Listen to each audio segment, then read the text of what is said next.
In this show, we look at how to give an acceptance speech. So, you have to give a good acceptance speech. Congratulations. But what is the event? An award ceremony, a presentation evening, or an office party speech? No matter the event, there are some simple techniques for how to give an acceptance speech. Most, but not all, acceptance speeches are short.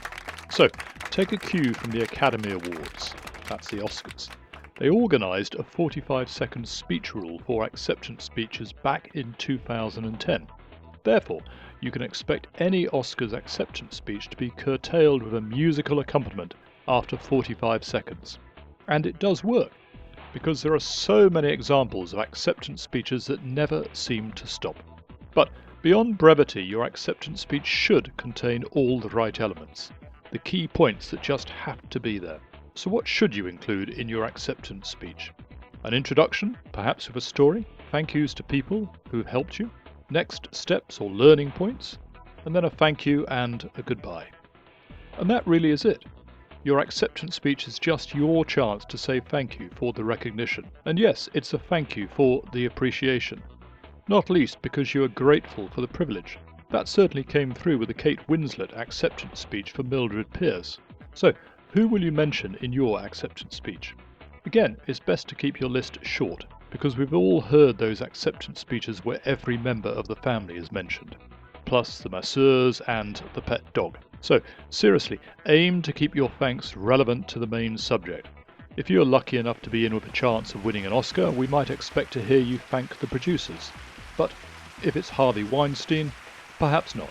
Will Pavia, New York correspondent for The Times, calculates that former movie mogul Harvey Weinstein was name-checked 11 times during his career by Best Actor, Actress and Best Supporting Actor or Actress Oscar winners. But no more. Stories always work well in an acceptance speech, but you have to tell them well. Of course, Colin Firth did just that with his BAFTA Fridge speech, when he won a BAFTA for A Single Man in 2010. That speech also managed to link the story as a central theme. And when you have finished your acceptance speech, you can return the microphone and retake your seat in the audience. Of course, the after party beckons, but it's also very polite to listen to all the remaining awards and their associated speeches as well. And it really should go without saying that you should also aim to hold back with the drinks before the awards ceremony gets going.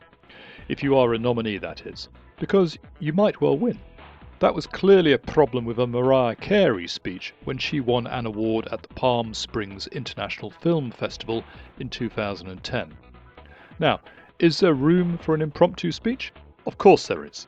Just make sure that you follow the impromptu speech advice of former Oscar nominee, Quebec-based director Denis Villeneuve, and then prepare your acceptance speech well in advance.